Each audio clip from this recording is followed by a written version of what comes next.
In the last 6 months, over 10 states in Nigeria have recorded the outbreak of cholera, with more than 300 persons killed by the deadly disease.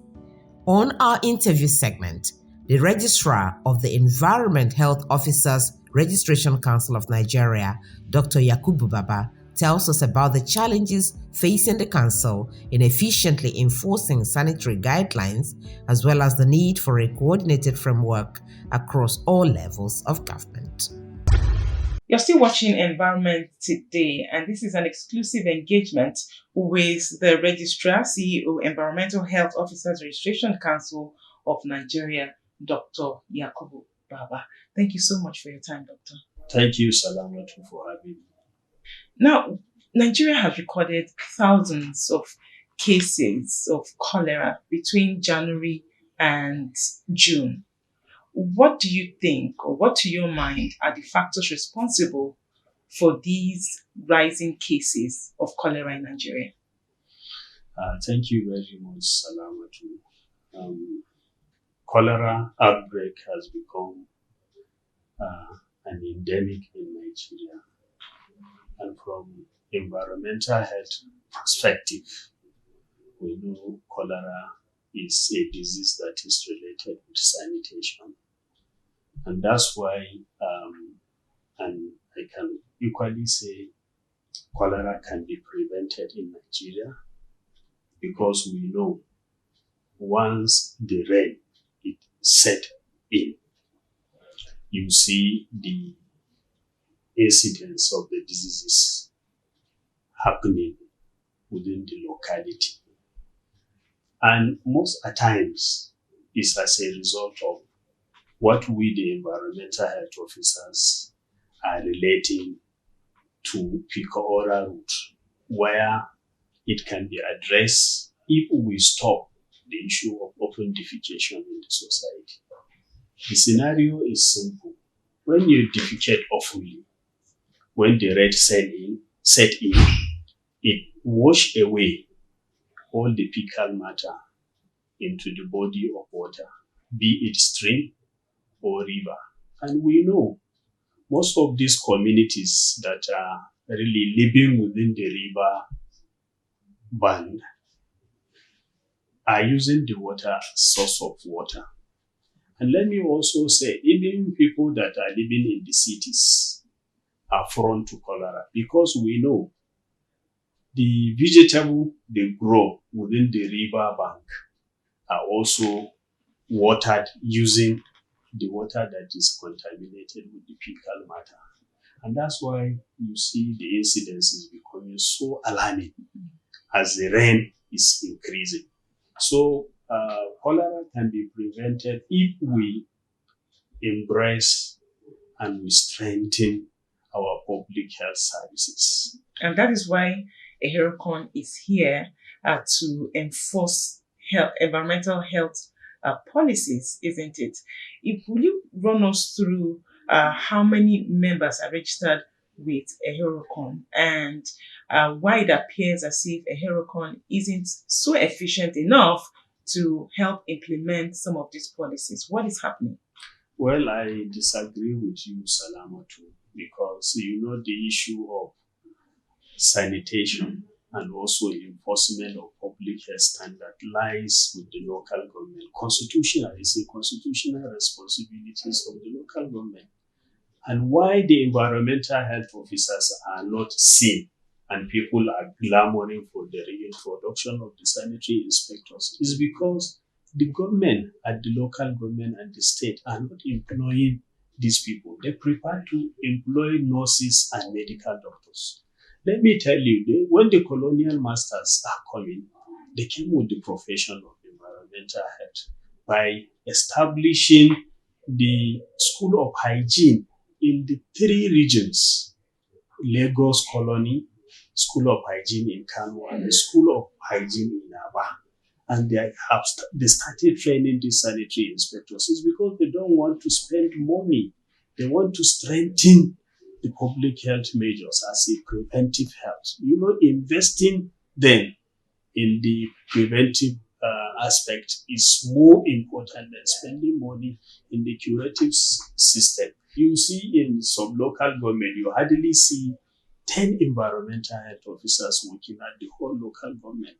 And even where the environmental health officers are there, the local government doesn't give them the necessary logistics to do their work. We have less than 12,000 environmental health officers, less than 5,000 technicians, less than 3,000 assistants. So putting all of them together, you see the level of the personnel that we have in the active register are less than 20,000. What's the HEROCON doing to engage with state governments to understand the importance of recruiting and employing more officers or more members, more officers to be part of a HEROCON? The objective of that national summit is also to bring the policy makers, both the federal and the state, and also bring in all the stakeholders for all of us to sit down and deliberate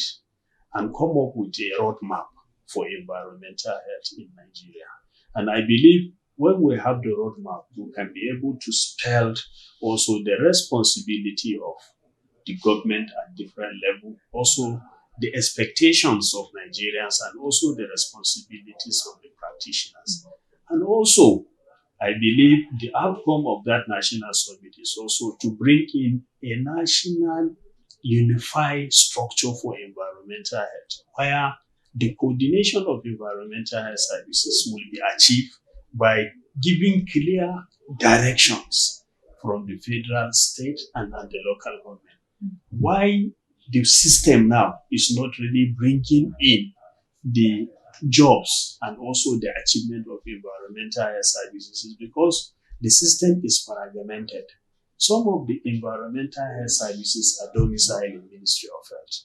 Some are domiciled in water resources. Some are domiciled in environment, while some are in solid minerals. So this fragmentation is making these services not to be coordinated at the national level for Nigerians to see at a glance what are the achievements and what are even the challenges of the profession. But I believe the minister has a vision and has a new vision for environmental health. And part of what we believe will come as an outcome of this summit is to have a unified structure where there is going to be clear policy direction and also information also at the grassroots will be coming from the world level to the federal level. Would like to know how many environmental health policies currently exist and what aspects they cover. We have achieved a lot.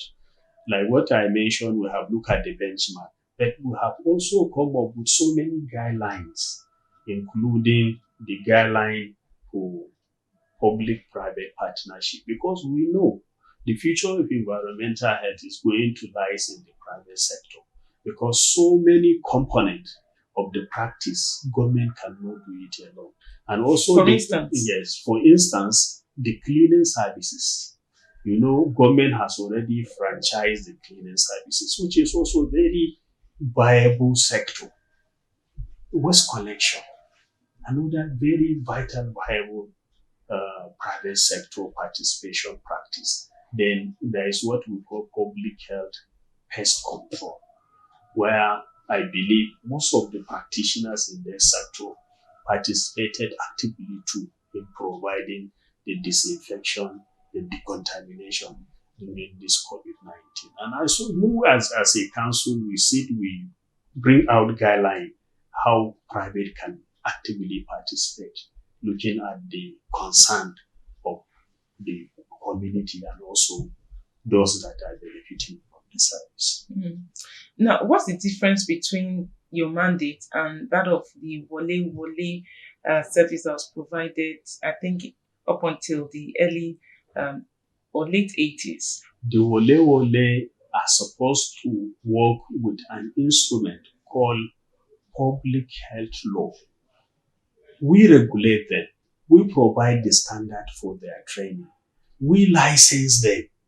And we also update their knowledge from time to time. If there is an epidemic or endemic or pandemic, as the case may be, as a result of this COVID-19, it is the responsibility of the council to move around and get resources to train the wole on the scientific approach of containment of coronavirus. But it's not the responsibility of the council to employ all the woles in Nigeria, because the wole is supposed to be working under the authority of a local government. And if local government is not employing them, it is also our responsibility to provide window opportunity for them to practice outside government, which we are doing. We have opened up the profession.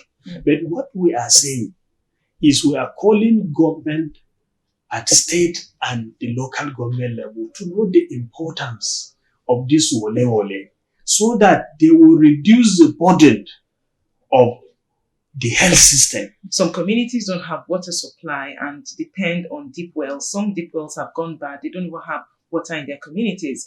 Most communities don't have toilet facilities. So whose responsibility is it? Don't you think that on one hand, government is talking about sanitation. On the other hand, it's failing to provide the facilities that will enhance this sanitary practice. You can't give what you don't have.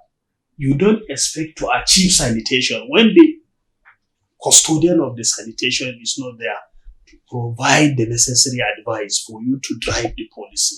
So what we are saying, that's why the minister is saying, let's come and have a singular, unitarily structure for environmental health. We are trying to see possibility where a ministry, a department at the federal will be responsible for environmental health, and looking at the possibility of sending the environmental health officer to the relevant ministries to be coordinating the services under the supervision of one department. So you will see a win-win situation whereby all the data, all the indices, all the reports as it relates to environmental health will be channeled to that singular department, and you will see things moving. Hopefully, this policy trickles down to the states so that subnational governments can appreciate the efforts of your council.